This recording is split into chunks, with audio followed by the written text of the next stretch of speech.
Persona fallece en casa, los familiares, vecinos o cuidadores, lo primero que deben hacer es reportar a las autoridades. En este caso, si la persona está afiliada a una EPS, debemos informar, y si no, a las líneas que tenga establecido cada municipio para las personas que no se encuentran aseguradas. Después de notificar que la persona falleció en casa, personal del área de la salud o medicina legal se dispondrá a visitarnos en el domicilio reportado. Allí tenemos dos situaciones importantes a considerar. La primera, si la persona requiere una autopsia médica legal o si por el contrario solamente es suficiente con la autopsia verbal. Cuando nosotros se solicita o en este caso se especifica que se requiere esa autopsia médica legal, lo más importante es que debemos reportar al personal de la salud o de medicina legal que esa persona era positiva para COVID o que estaba en proceso de diagnóstico. Si la persona no requiere este procedimiento, lo que se hace es la toma de una muestra en la persona fallecida, una muestra no invasiva, la cual no debe superar el tiempo de toma a las 6 horas después de que la persona fallece. Bueno, una vez nos definen si se requiere una autopsia médica legal o si por el contrario con la autopsia verbal y la toma de la muestra de la persona fallecida es suficiente, también notificarán a los familiares, cuidadores y amigos si se requiere una toma de ellos para saber si son positivos o no frente al COVID-19. En este momento es importante seguir las indicaciones del Gobierno Nacional, que en la medida que se vuelva cada vez más complejo el tiempo de respuesta entre las pruebas y la disponibilidad de los laboratorios, muy seguramente cuando convivamos con personas que han sido diagnosticadas como positivas, a nosotros nos van a recomendar un aislamiento preventivo por 15 días y posiblemente ni siquiera seamos objeto de una prueba, para poder mejorar la prestación a personas que realmente necesiten por su condición de vulnerabilidad. Siguiendo con el protocolo, lo que sigue es emitir el certificado de defunción. Esto estará a cargo de las entidades administradoras de planes de beneficio o de las secretarías de salud.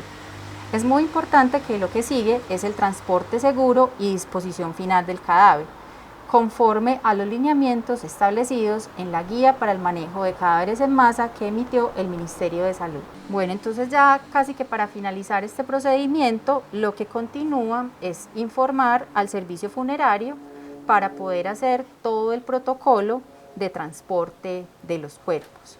Es muy importante que las autoridades que asisten a nuestra vivienda nos van a dar las recomendaciones necesarias para hacer un buen proceso de desinfección y dejar el lugar donde esta persona falleció con las mejores condiciones. Una vez tenemos ya el certificado de defunción, continuaremos con la disposición final del cuerpo. Para esto es muy importante conocer cuáles son esos requisitos que se deben cumplir para poder continuar con el protocolo. Lo primero es que el cuerpo debe ser transportado en un vehículo fúnebre o adecuado para este tipo de servicio y que cuente con todos los elementos de protección personal, tanto para los usuarios como la persona acompañante. Siempre es muy importante que el protocolo se ajuste a lo solicitado en particular por cada uno de los municipios. Lo ideal es que la persona no deba ser trasladada, la persona fallecida, no debe ser trasladada por fuera de su jurisdicción, pero en caso tal de que así sea necesario, se debe garantizar primero la autorización del municipio receptor para que reciban este cuerpo. También es importante analizar la disponibilidad de los servicios de cremación o inhumación, que estén preparados para recibirlo, pero además que cuenten con todas las medidas de bioseguridad establecidas dentro de los protocolos del Gobierno Nacional. Cuando la crisis empieza a aumentar, vamos a tener un número alto de personas fallecidas y muy seguramente se tendrán que contar con lugares temporales para almacenamiento de cadáveres. Entonces, también se debe analizar previamente qué lugar, en dónde, durante cuánto tiempo van a permanecer allí los cuerpos, y todo esto pues enlazado a los protocolos de los gobiernos locales y a ese protocolo intermunicipal que nos va a permitir un flujo adecuado de la información desde el momento que se reporta hasta la disposición final del cuerpo. Y por último, es importante pues también definir cuáles van a ser esos protocolos para las familias, personas acompañantes, limitando el número de asistentes, cómo va a ser ese proceso, si va a ser por inhumación o cremación, para posteriormente pues hacer todos los protocolos de limpieza y desinfección para cada una de estas actuaciones. Bueno, y ya para finalizar, es importante establecer un protocolo de limpieza y desinfección para el vehículo en donde se transportan los cuerpos. Queremos también hacer un llamado al acompañamiento psicosocial a las familias que tienen que atravesar en este tiempo de pandemia por un duelo.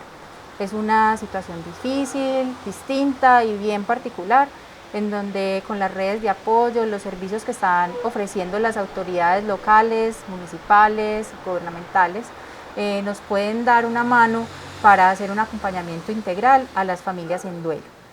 Esperamos que toda esta información sea de utilidad.